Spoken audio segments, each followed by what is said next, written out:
It was such a busy day. We just needed an easy meal, so we oiled and salted some potatoes, put them in the toaster oven, and made a little potato bar with things to put on top.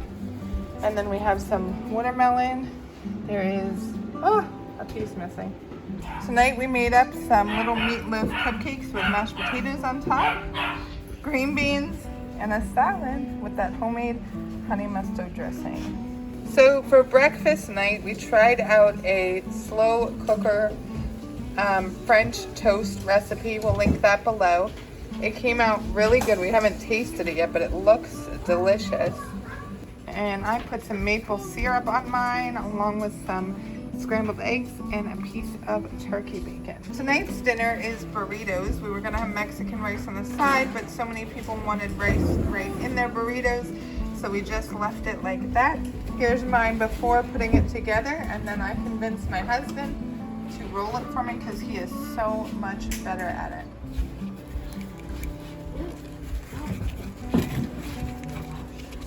Because it was another busy day today, we just did a simple spaghetti and meatball dinner, and Bailey turned our sourdough bread into little breadstick shaped pieces and then did garlic and butter on them under the broiler.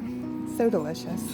And our dishwasher is, yes, still broken. We've been doing dishes all week, but we're gonna take a break tonight with paper plates again, and our bacon cheeseburger pizza, that's sourdough crust and a plum on the side that we got locally. Delicious. What a great way to end the week.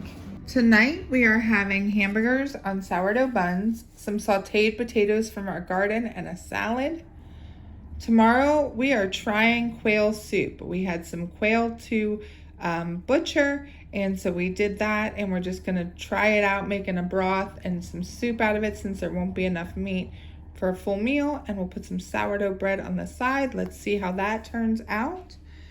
Tuesday, not all of our people will be home. So those who are going to be home will have either leftovers or an easy dinner, maybe from one of our freezer meals. Stay tuned to see what we end up having. Wednesday will be a nacho night. Thursday, we're going to have baked penne pasta. Yes, I know it's penne, but I say penne. And some homemade garlic bread. And Friday, we will have grilled cheese on sourdough bread, French fries, and fruit. What are you having this week?